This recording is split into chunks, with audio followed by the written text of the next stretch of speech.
오늘은 This is my story, 또 그 안에 대문자로 되신 His story. 그러니까 우리 삶에 나만의 스토리가 있지만 또 그 스토리는 하나님께서 역사하시는 하나님의 스토리라는 어떤 간증설교 시리즈 제 5번째 제가 하게 됐습니다. 부족하지만 저에 관한 얘기를 오늘 조금 여러분과 나누어 보려고 합니다. 사람의 얘기가 우리 삶 가운데 얼마나 도움이 되겠냐마는 우리 하나님께서 역사하신 제 삶의 스토리를 들으시고 혹시 여러분에게 좀 위로나 힘이 됐으면 좋겠습니다. 저는 예수를 믿는 외가 쪽에서, 그리고 예수와 한참 거리가 먼 친가에서 송씨집안 장남으로 태어났습니다. 어렸을 때 이제 부모님이 안타깝게 이혼을 하셨고, 저는 이제 국민학교 때부터 친척집을 이렇게 돌아다니면서 살았습니다. 그래서 제가 어렸을 때 다녔던 국민학교, 저는 이제 국민학교 세대인데 국민학교 6군데 다녔습니다. 신동국민학교, 독산국민학교, 청파국민학교, 그리고 또 수원으로 이사를 가가지고 수원 출신이 계신지 모르겠지만 수원에 이제 매산국민이라는 국민학교라는 곳이 있었고요. 또 수원 구운국민학교 다녔었고요. 제주도로 이사 가서 제주도에서 신광국민학교 2회 졸업생이 됐습니다. 네, 이렇게 국민학교만 6군데 다녔습니다. 어렸을 때는 자주 이사 다니는 것들과 또 안정적인 못한 생활과 그리고 집에서 살지 않고 이렇게 친척집 아니면 아는 사람 집에서 사는 것이 너무나 이제 혼란스럽고 정말 이제 외로운 시간을 많이 보냈습니다. 이제 특히 이제 제주도로 이사 갔을 때는 처음으로 친아버지와 함께 살게 됐었는데 거기서 이제는 10살, 11살이었는데 그 어린 아이가 견디기에는 너무나 이제 힘든 일들을 많이 겪었습니다. 그 나이에는 이제 부모의 손길이 많이 필요한 나이고 특히 이제 엄마의 손길이 많이 필요한데 저는 이제 엄마가 없었고 그 당시에는 아버지는 저를 이제 그냥 아는 집에 맡겨놓고 한 2, 3주에 한 번씩 오시던지 아니면은 오피스텔 하나 빌려가지고 거기에 그냥 던져 놓으시고 이제 혼자 살게 하셨습니다. 그래서 저는 어렸을 때부터 혼자서 밥도 해 먹고 도시락도 싸가고 그리고 또 옷도 빨아 입고 이런 일들을 했습니다. 저는 분명히 엄마 아빠가 있는데도 불구하고 고아와 같이 살았죠. 그래서 그 당시가 한 11살 정도 됐는데 그 오피스텔 사는 것이 얼마나 무서운지 모릅니다. 그 밤에, 그러니까 그 오피스텔이 좀 좋은 데가 아니었고요. 술집 다니시는 분들, 여성분들 아니면 이제 뭐 카페 같은 분들이 사는 곳이었어요. 모여서 사는 곳이었는데 마치 그러니까 할렘과 같은 그런 분위기가 나는 곳이었습니다. 그래서 거기에 살면서 밤마다 막 싸우는 소리에 막 경찰 오는 소리 막 듣고 자라니까 너무나 무섭고 너무나 쓸쓸한 그런 생활을 했고요.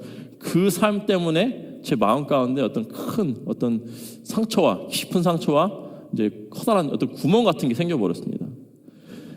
근데 제가 또 워낙 낙천적인 성격이라서 그냥 나중에 그 제주도 생활을 마치고 후에 그냥 아무렇지도 않게 사람들한테 이런 일은 나는 이렇게 살았어라고 얘기를 했어요. 그 일 때문에 뭐 아팠다 상처갔다 생각을 한 적도 없습니다. 하지만 제 마음 가운데는 그 일을 겪으면서 상처가 있었구나라고 나중에 다 커서 성인이 돼서야 알았고 또 그것이 또 치유가 돼야 되는구나라고 깨달았습니다. 정말 많은 에피소드가 있었는데 오늘 이제 이 밤에 얘기하기는 좀 너무나 많고요. 다음에 기회가 되면 또 나누는 시간을 갖겠습니다. 하지만 제 어려운 시절을 지나고 이제 제주도에서 서울로 올라와서 그 당시 이제 재혼을 하셨던 우리 어머니와 새 아버지와 살게 됐습니다. 새 아버지는 미군 장교 출신이시고 그리고 그 당시에는 이제 국방산업업체에 근무하셨기 때문에 미군 부대에 근무를 하셨고요. 저는 이제 용산 미팔군에 있는 중학교에 처음 입학을 했습니다. 그때가 이제 12살이었습니다. 많은 분들이 제가 이제 저한테 언제 이민 왔냐 그러면 그냥 설명하는 게 너무 기니까 귀찮아서 그냥 12살 때 왔습니다. 12살 때 온 거예요. 왜냐면 한국 학교를 6학년 때까지 다녔고 중학교 1학년부터 12살 때부터 이제 미국 학교를 다녔기 때문에 12살 때 왔다고 그냥 간단하게 얘기를 합니다. 하지만 이제 살던 곳은 한국이었죠. 그래서 이제 새아버지와 저희 어머니 특히 믿는 분들이었기 때문에 저도 함께 교회를 다니기 시작했습니다. 외가 쪽에 살 때는 이제 뭐 이모나 그때 목사님이신 지금 외삼촌 따라서 교회를 가긴 갔지만 정말 다니기 싫어했습니다. 교회 가는 게 너무너무 싫었어요. 제주도 살 때는 아예 그냥 교회에 발을 디디도 않았습니다. 그래서 나중에 이제 어머니와 새아버지와 살 때는 그냥 아프다고 핑계대고 교회 안 가고 이 핑계 저 핑계 대고 빠지고 교회 가도 아프다고 졸고 그랬습니다. 그래서 그냥 주말에는 이제 아는 형들하고 이제 놀러 다니고 농구하고 오락실 다니고 이런 걸 더 좋아했습니다. 그리고 또 그때는 영어를 잘 못할 때요. 이제 한국 학교를 마치고 중학교 때 이제 왔으니까 영어를 잘 못하니까 그때 그 미군 부대 안에 그 사우스 포스트 채플이라는 곳이 있어요. 카투사 다니신 분들은 거기 아실 수도 있는데 거기 이제 미국 교회가 있었습니다. 가면은 도대체 뭔 말을 하는지도 모르겠고, 그래서 지루하고 막 그랬습니다. 근데 어느 날 제 친구의 권유로 수련회에 참석을 했어요. 그 수련회 이름이 비라누에바, 혹시 아시나 모르겠네요. 여러분 트레스디아스 뭔지 아시죠? 트레스디아스. 트레스디아스의 그 청소년판이 비라누에바예요. 똑같은 프로그램을 하는데 그 당시 되게 좀 유행을 했었죠 그때. 그래가지고 학생들이 참석하는 수련회가 이제 비라누에바. 그래서 제가 그 수련회를 참석했을 때가 17살 고등학교 이제 시니어가 됐을 때였습니다. 비라누에바 이 첫째 날에 밤이 이제 복음에 대해서 설명을 해주는 시간이었습니다. 저의 그 테이블 리더였던 어떤 백인 아저씨가 뚱뚱한 아저씨였는데 이름도 기억 안 나는데 그분이 저를 앉혀놓고 저한테 복음을 설명해 주는 거예요. 우리는 죄인이고 죄를 용서받기 위해서는 예수님을 믿어야 된다 하고 복음 설명을 막 해주셨어요. 근데 정말 기적적으로 그 말이 믿어지는 거예요. 내가 죄인이구나. 나는 하나님께 용서를 받고 싶다. 라는 기도가 나왔습니다. 그래서 그 아저씨와 함께 예수님을 영접하는 기도를 그날 밤 했고 막 울었어요 그날. 그러면서 제 신앙생활이 시작됐습니다. 원래는 교회 가는 거 너무너무 싫어했는데 갑자기 교회 가는 게 너무너무 즐거워졌어요. 오늘 제 간증 설교의 제목은 내 삶은 주의 것이라는 제목을 잡아왔습니다.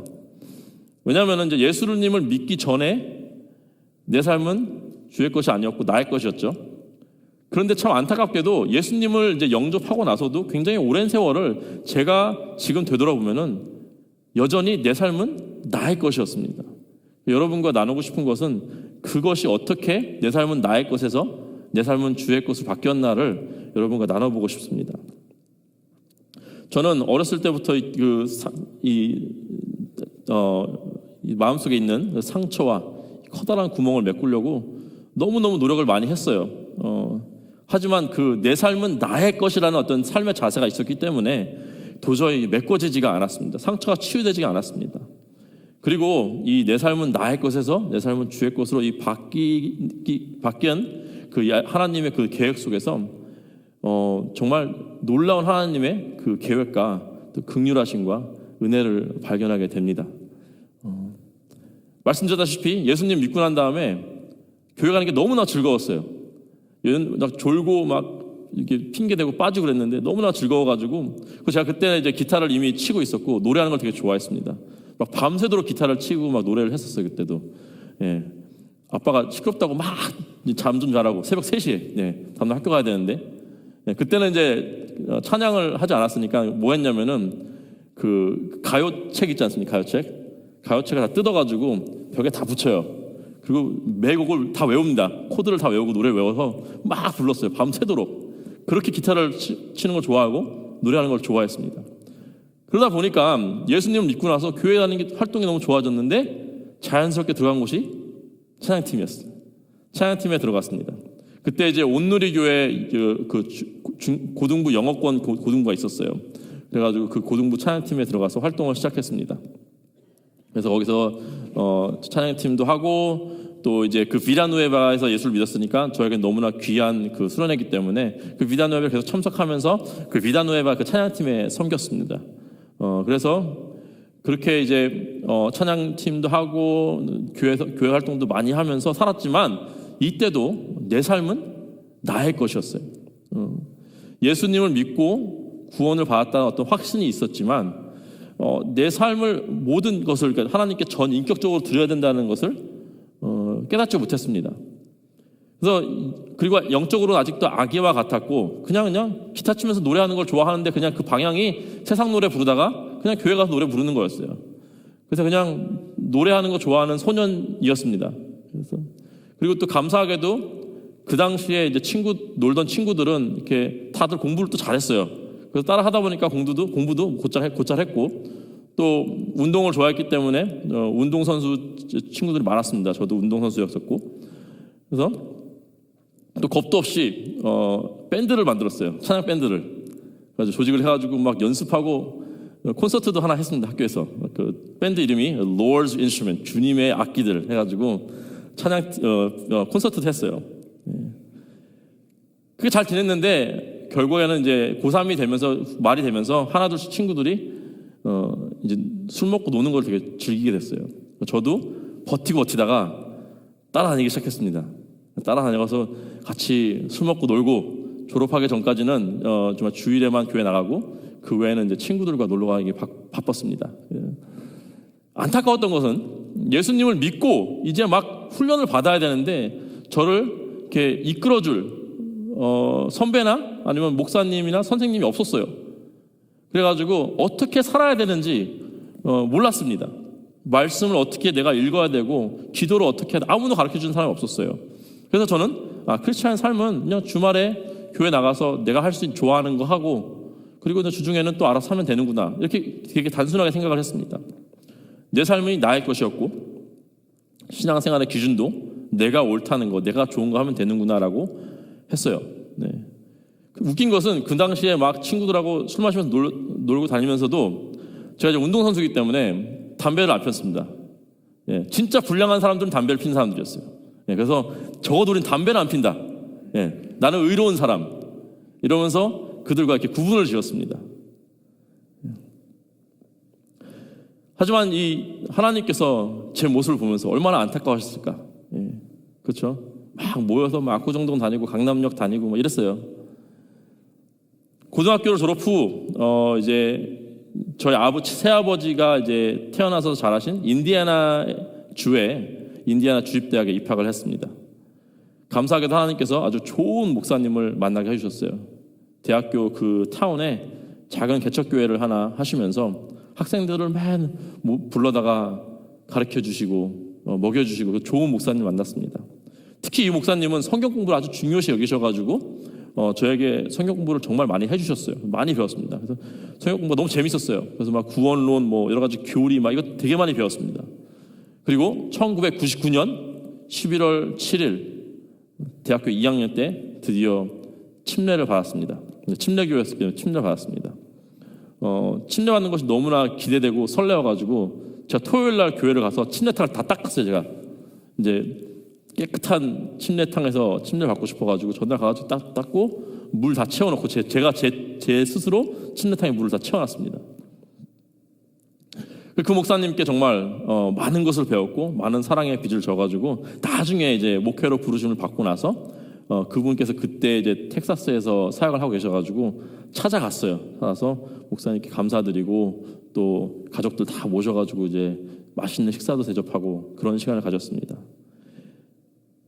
대학교 때 이렇게 침례를 받았는데도 불구하고 안타깝게도 제 삶의 문제는 여전히 있었습니다. 여전히 내 삶은 나의 것이었어요. 주의 것이 아니었습니다. 또 하나님의 말씀에 순종하기 위해서 몸부림치는 것이 아니라 세상과 타협하고 너무나 쉽게 죄에 빠지는 나의 모습을 발견했습니다.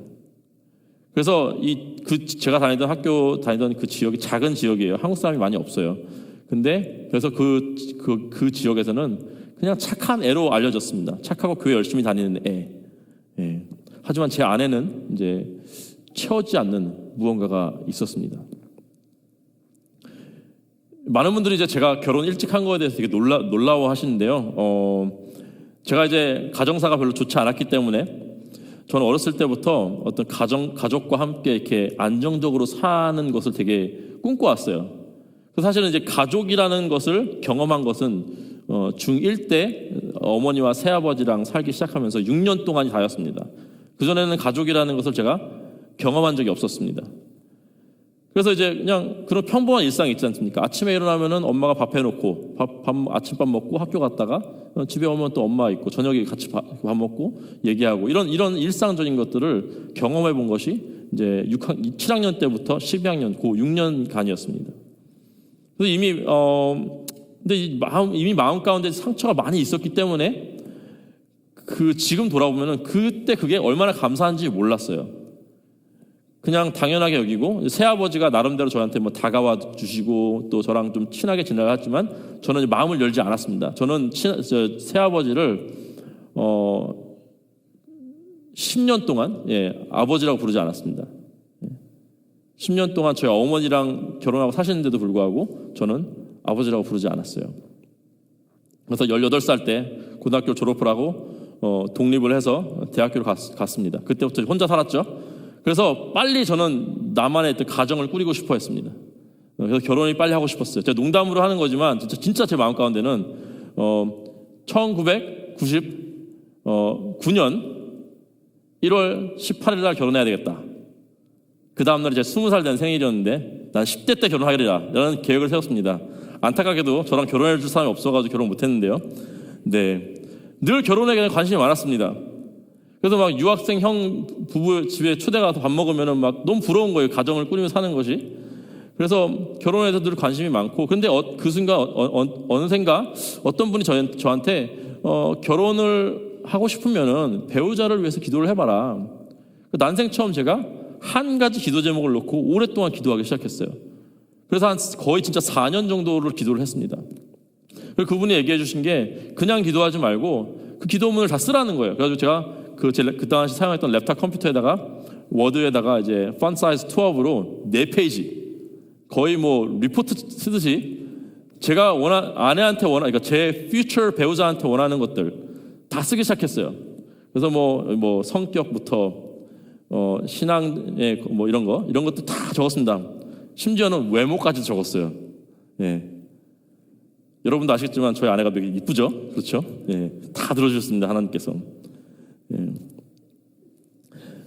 그때까지 정말 신기한 일이었어요. 왜냐하면 제가 어떤 거 하나를 놓고 오래 기도해 본 적이 없어요. 기도를 하고 응답받아 본 경험도 없고 그게 중요한지 왜 그렇게 살아야 되는지 몰랐는데 처음으로 이런 기도에 하나님께서 응답을 해주셨습니다. 결혼식은 2003년 제가 계획보다 3년 늦은 2003년 2월 16일이었습니다. 그래서 그때 제 나이는 23살, 저희 아내는 21살 이렇게 어린 나이에 결혼을 했습니다.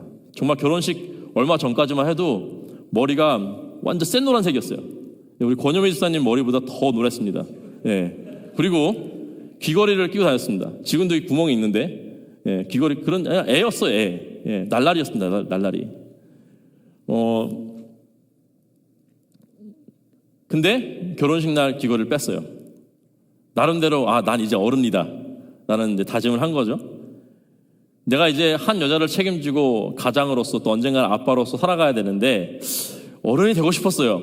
그래서 귀걸이를 뺐습니다. 그리고 결혼식 당일날 제가 처음으로 저희 새아버지한테 Dad, 아빠라고 불렀어요. Dad. 저희 아버지 놀랬죠. 처음으로 이놈의 자식이 10년 동안 한 번도 아빠라고 안 부르더니 결혼식 당일날 제가 아빠한테 Dad이라고 불렀습니다.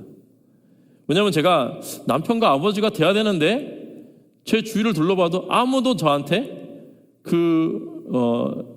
샘플을 보여준 사람이 없는 거예요.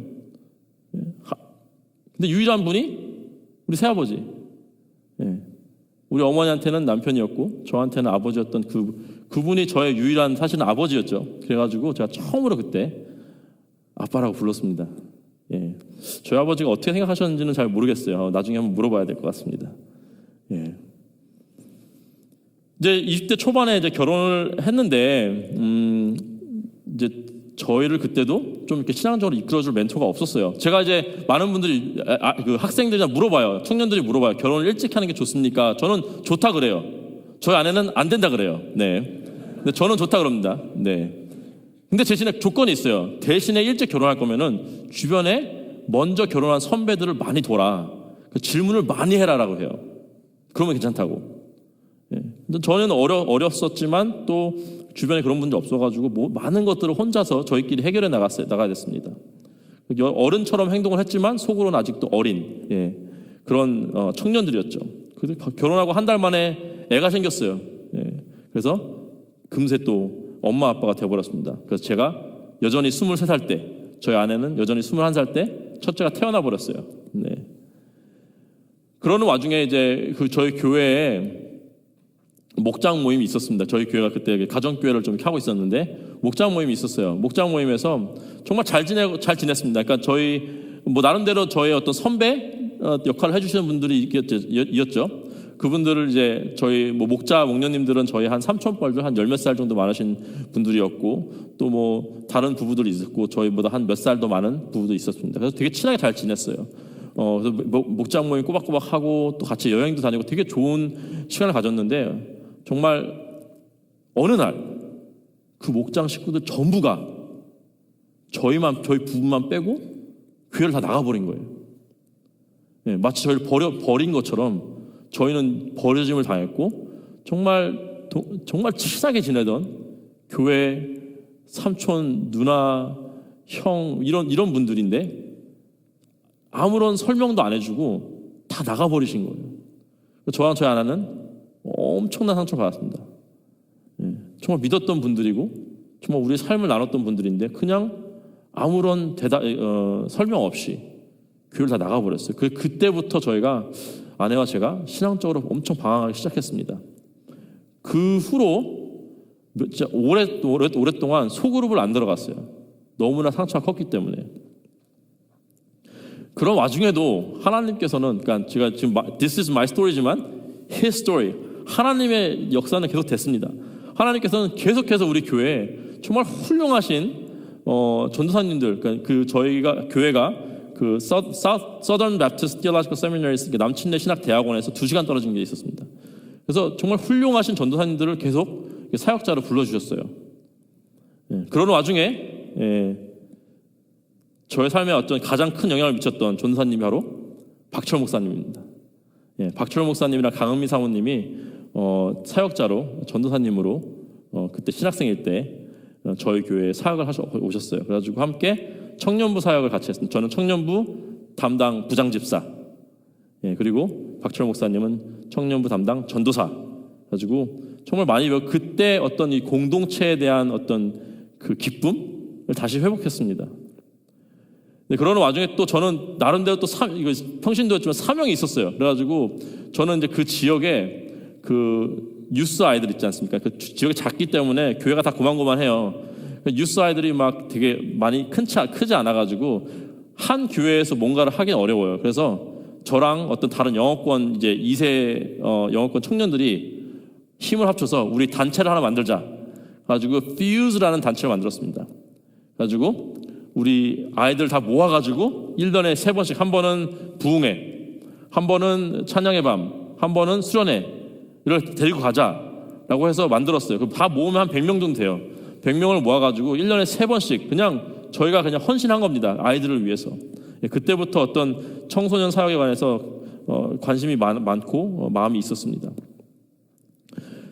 근데 이제 퓨즈 사역 중에 겨울 연합 수련회를 간 적이 있는데 그 수련회 마지막 날 밤에 이렇게 학생들을 두고 통성기도를 하는 시간이 있었습니다. 저도 이제 통성기도를 하고 있었는데 강렬한 하나님의 음성이 들렸어요. 처음이었습니다. 제가 이거 하나님이시다라고 정말 깨달은 처음 강렬한 어떤 이 마음에 확 치는 그런 걸 들었습니다. 하나님께서 저에게 이런 마음을 주셨어요. 여기 있는 아이들 다 고아다. 다 영적인 고아다. 그 말씀을 듣는데 제가 통곡을 했습니다. 하나님께 기도했어요. 한마디로 하나님께서는 이 아이들 지금 다 교회 안에 있는 것 같지, 조금 있으면 다 떠난다. 다 떠나서 이 세상 가운데 영적인 고아로 살아간다. 아버지 없는 삶을 살 것이다. 육신의 부모가 없는 것도 이렇게 저에게 마음에 큰 상처를 줬는데 이 영혼의 아버지가 없는 상태로 우리 아이들이 살아간다는 것을 하나님께서 보여주셨어요. 그날 밤에 엄청 울었습니다. 그리고 하나님께 물어봤습니다. 하나님, 그럼 제가 어떻게 해야 됩니까? 이 아이들을 두고 제가 어떻게 해야 됩니까? 계속 기도했습니다. 제가 사실 그때만 해도 그때가 이제 신발 가게는 다른 얘기인데, 신발 가게 하다가 이제 그만두고 회사 들어가서 회사 생활을 잘 하고 있었어요. 회사에서 승승장구했을 때입니다. 회사를 위해서 돈도 많이 벌고 사장님한테 신임을 얻어서 사장님이 저한테 자기 목표는 50 전에 은퇴하는 거니까 내가 은퇴하고 너한테 사장 자리를 물려줄게 하고 이렇게 대화가 오가는 차였습니다. 얼마 안 남았어요. 그리고 사장님께서는 저를 이제 잘 붙잡아 주시려고 정말 잘해주셨어요. 막 비싼 그 크루즈 별 4개짜리 크루즈도 그냥 다 보내주시고 그냥 회사 차 타라고 렉서스 SUV도 막 주시고 그냥 그런 멋진 사장님이셨습니다. 그래서 저랑 사장님은 관계가 너무 좋고 회사는 점점 성장해 가고 있고 저는 거기서 이제 넘버 2에서 좀 있으면 사장이 되는 그런 시기에 있었습니다. 근데 그 제 마음 가운데 그게 내 계획이었는데 그리고 저의 계획은 예전에 말씀드린 적 있지만 저는 돈 잘 버는 집사가 되고 싶었어요. 돈 많이 번 집사. 그래서 교회에 막 헌금 많이 하고 목사님 막 서포트 해드리고 그게 제 목표였습니다. 근데 그리고 그렇게 가고 있었어요. 근데 하나님께서 그 날부터 이 길은 잘못된 길이다라고 마음 가운데 막 불안한 마음을 주시는 거예요. 제가 기도하기 시작했습니다. 하나님 이거 어떻게 합니까? 이거 다 이렇게 하고 잘하고 왔는데 그리고 저 이렇게 열심히 사역하고 있지 않습니까? 근데 계속해서 이 길은 아니다. 그리고 이제 목회라는 어떤 생각이 들었어요. 근데 제가 평신도로서 아무리 사역을 열심히 하고 막 주말도 다 기법하고 그랬지만 여전히 안타깝게도 내 삶은 나의 것이었습니다. 그러니까 내가 좋고 원하고 마음이 가기 때문에 하는 거지만 그게 내가 하나님께 드린 삶이기 때문에 하는 것이 아니라 내가 좋아서 하는 거였어요. 교회도 섬기는 것도 내가 좋아서 하는 거였고 이 뉴스 사역도 물론 나의 정말 엄청난 시간과 노력과 돈이 들지만 내가 좋아서 하는 거였지 내가 하나님께 드리기 위해서 한 건 아니었습니다. 그래서 이 머릿속에 이 생각을 위해서 1년을 기도했어요.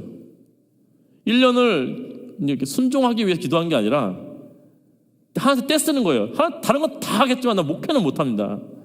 내가 이 유스 사역도 열심히 할 거고 이 청년부 사역도 열심히 할 건데 하나님 목회는 진짜 못할 것 같아요 라고 1년 동안 기도를 했어요.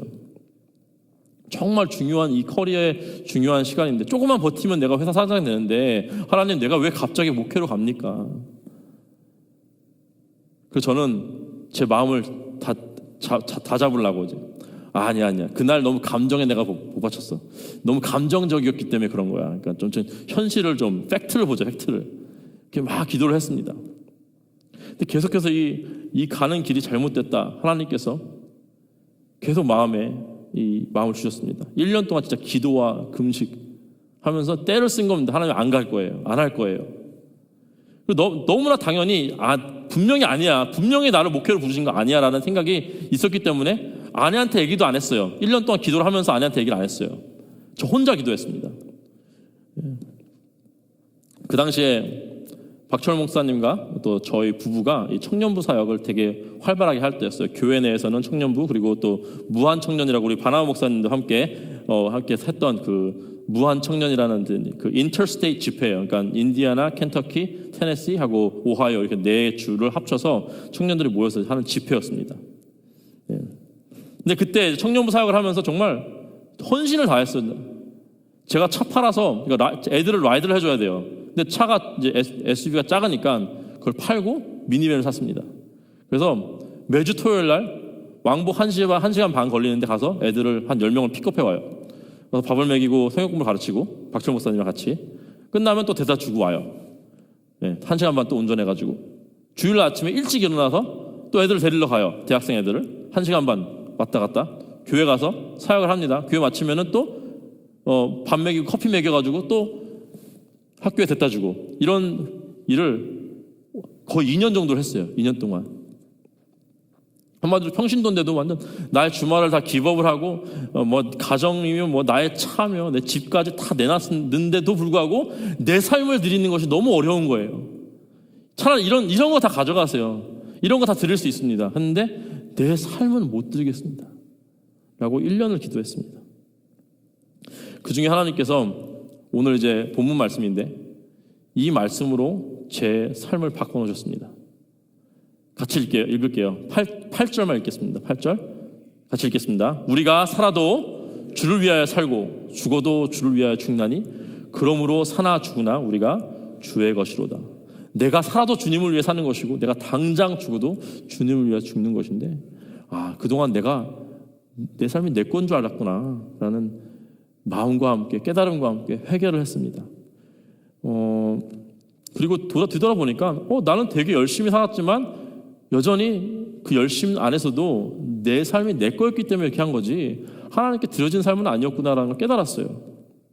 그리고 내 마음 가운데 어떤 커다란 빈 공간이 있기 때문에 그런 거 메꾸려고 이런 걸 한 거지 내가 하나님께 드린 삶은 아니었구나. 그랬습니다. 그래서 이 말씀을 통해서 저의 삶이 바뀌었어요. 기도가 바뀌었습니다. 그래서 목회를 이제 안 하겠다고 떼쓰는 것이 아니라 하나님 그러면 확실하게 말해주세요. 이거 진짜 큰 결정이기 때문에 나이 이제 32인데 32였는데 이제 목회가 신학교 어떻게 합니까? 공부하는 거 진짜 싫어했는데 하나님 제발 좀 확실하게 알려주세요. 하나님께서 계속해서 확실하게 알려주셨습니다. 어느 날 이제 또 수련회를 갔는데 수련회에서 마지막 날 하나님이 이제 부르심을 놓고 기도를 하고 있었어요. 하나님 그러면은 알겠습니다. 그러면은 갈 건데 하나님 목회를 하면 분명히 재정적으로 힘들 거고 이런데 좀 어떡하죠? 불안합니다. 도와주세요 했더니 하나님께서 그 순간 저의 마음 가운데 마태복음 6장 33절 주셨습니다. 같이 읽을까요? 그런즉 너희는 먼저 그의 나라와 그의 의를 구하라. 그리하면 이 모든 것을 너희에게 더하시라. 걱정 말라 이거예요. 하나님 걱정 말라고. 다 하나님께서 알아주셔야진다. 그 순간 진짜 기적적으로 걱정이 사라졌어요. 한 가지 더 놓고 기도했습니다. 한 가지 더 놓고 여태까지는 제가 아무한테도 기도한다는 얘기 안 했습니다. 아무도 몰랐어요. 제가 이 기도를 하는지. 저 혼자만 끙끙 앓고 있었습니다. 그래서 이렇게 기도했어요. 하나님 정말 그러면은 누군가 지금 와가지고 나한테 신학교 가라 그러면 갈게요. 진짜 그게 하나님 사인인 줄 알겠습니다 했는데 기도를 마친 순간 제 눈앞에 어떤 분이 손을 딱 잡으면서 집사님 신학교 가셔야 될 것 같아요 라고 말을 했습니다. 그게 누구였을까요? 박철 목사님이죠. 네. 하나님께서는요 제가 요구했던 것을 다 들어주십니다. 그리고 마음을 정했습니다. 부르심에 응답을 했습니다. 내 삶은 나의 것이 아니라 내 삶은 주님의 것이구나 드려야 되겠구나 라고 다짐했습니다. 근데 문제가 하나 있었어요. 원래 이제 목회 소명을 받으면은 아내와 함께 이렇게 기도를 하지 않습니까? 저는 1년 동안 혼자 기도하고 혼자 결론을 내버렸어요. 아내는 몰라요. 이제 큰일 났어요 이제. 왜냐면은 저희 아내는 저희 교회에서 이제 제가 막 이렇게 헌신을 하고 사역을 많이 하니까 송비전 너 이제 목회 되는 거 아니야? 목사 되는 거 아니야? 그러면은 저희 아내가 먼저 옆에서 기겁을 합니다. 절대 아니라고. 그래서 큰일 났습니다. 이제 저 혼자 결단했는데 저희 아내는 전혀 모르고 있었어요 그 내용을.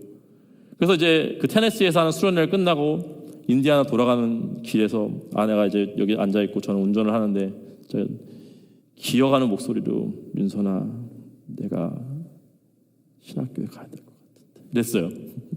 기어가는 목소리로 신학교 가야 될 것 같은데 그랬더니 저희 아내가 그래? 그러는 거예요. 한마디였습니다. 한마디. 그래.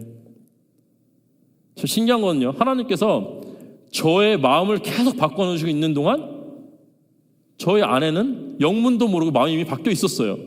하나님께서 이미 다 계획을 해놓으신 것입니다.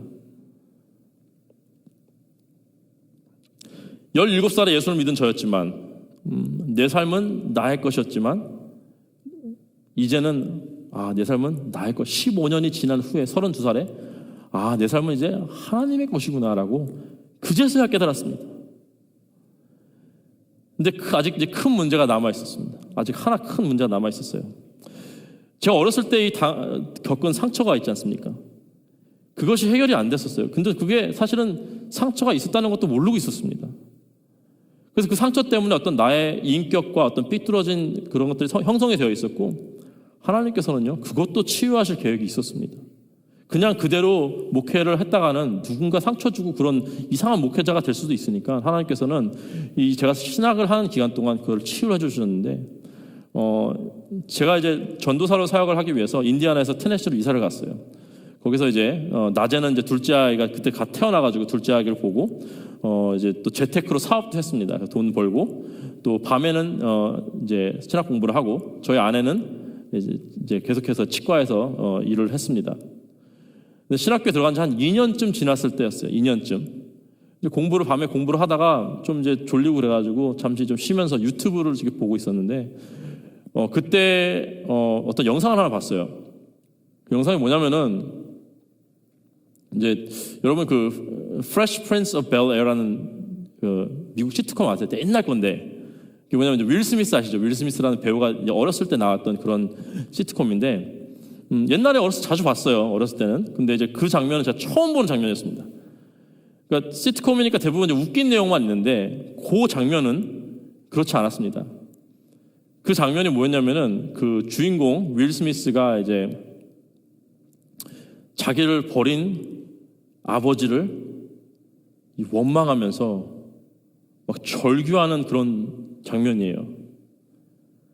그러니까 아빠가 나가고 15살밖에 안 되는 그 윌 스미스가 삼촌을 앞에 두면서 막 절구하면서 How come he doesn't want me? 왜 아빠가 나를 원하지 않지? 그러면서 막 절규하는 그런 내용이었는데요. 그 순간 왠지 모르게 뭔가 가슴에서 이렇게 팍 터져버리는 듯한 느낌이 들었어요.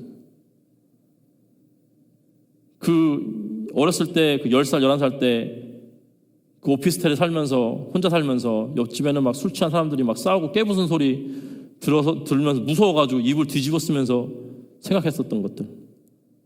왜 아무도 나를 원하지 않지? 왜 아무도 나를 구해주지 않지? 왜 나는 혼자인 거지? 다른 아이들은 다 엄마 아빠가 집에 있는데 나는 왜 여기서 혼자 있는 거지? 라면서 이 상처들을 꽁꽁 싸매고 20년을 살았습니다. 근데 하나님께서 말씀으로도 아니고 그날 그 영상을 통해서 나에게 상처가 있는 것을 발견하게 하셨습니다. 그 순간 이게 그 골문 상처인데 밴데지를 딱 뜯어내니까 막 쏟아지는 거 있지 않습니까? 밤새 울었어요. 마루에서 공부를 했는데 아내는 이제 방에서 자고 있었는데 밤새 펑펑 울었어요. 왠지 모르게 막 펑펑 울고 그러면서 하나님께서 저에게 위로해 주시는데 아무도 널 원하지 않았지만 나는 널 원했다. 너는 혼자라고 생각했지만 내가 너와 함께 있었다. 라면서 주님께서 위로해 주셨습니다. 그래서 그때부터 이제 이 신학을 공부 계속하면서 마음에 위로가 되고 이제 치유가 시작됐어요. 근데 그러면서 참 신기한 게 이런 가정사가 어려운 아이들을 계속 만나게 되는 거예요. 근데 그 아이들한테 설명해 줄 필요가 없어요. 그냥 가서 손잡고 안아주기만 해도 그 아이들이 갑자기 우는 거예요. 막. 그럼 막 치유가 되고 삶을 나누게 되고 아픔을 나누게 되고 그런 아이들이 되게 많았습니다. 하나님께서는 내 삶을 나의 것이라고 생각했고 내가 스스로 치유를 하고 회복을 하려고 그랬지만 그런 마음가짐으로는 안 된다는 거 아셨어요. 그래서 하나님께서 내가 내 삶을 주의 것이라고 드렸을 때 그제서야 하나님께서는 제 마음 가운데 있는 커다란 이 상처도 치유를 해주셨습니다. 여러분 제 스토리가 뭐 별거 아니겠지만 이 스토리를 통해서 여러분 두 가지만 기억했으면 좋겠습니다. 하나는 여러분의 삶은 여러분 것이 아니라 주님의 것입니다. 여러분 믿으십니까? 그렇게 나는 이런 삶 살 거야라고 이렇게 주장하는 것이 아니라 하나님께서 원하시는 대로 살겠습니다. 드리겠습니다라고 고백하시기 바랍니다. 이 권리 포기라고 제가 스스로 제목을 붙여왔어요. 나의 권리를 포기한다. 하나님께 항복한다. 라고 다짐을 했습니다. 두 번째는요. 여러분 혹시 삶 가운데 혹시 어린 시절의 일 때문이나 아니면 살면서 얻은 상처가 다 있어요. 그렇죠? 그리고 그 상처가 내가 있는지도 모르는 경우가 많이 있습니다. 하지만 하나님만이 여러분의 이 깊은 상처를 치유하실 수 있습니다. 여러분 가운데 있는 이 빈 공간, 이 마음 가운데 빈 공간을 채워주실 것입니다. 이 마음에 있는 상처는요, 시간 지난다고 해결되는 것이 아닙니다. 그 상처는요, 반드시 드러나게 되어 있습니다. 하지만 우리 사랑하시는 주님께서 그 치유의 손길로 여러분들을 반드시 치유해 주실 것입니다. 이 치유는요, 내 삶이 나의 것이라고 주장하는 사람들한테는 오기가 참 힘들어요. 하지만 내 삶은 주의 것이라고 고백하는 사람들한테는 하나님께서 이 치유도 반드시 해주실 줄을 믿습니다. 함께 기도하시겠습니다. 하나님 감사합니다. 오늘 이 말씀 나눔을 통해서 정말 사람의 스토리지만 그 안에 주님의 스토리가 있음을 고백합니다. 그리고 하나님 주님의 그 구원사적 그 스토리를 통해서 한 영혼이 구원을 받았고 한 영혼이 온전케 됐고 한 영혼이 치유를 받았습니다. 그럼과 같이 우리 많은 이 스토리를 들은 분들께서 그 삶 가운데 삶을 주님께 드리고 또 진정한 치유자이신 예수님께 치유받는 귀한 시간 되게 하여 주시옵소서. 감사하며 우리 주 예수 그리스도의 이름으로 됐습니다. 아멘.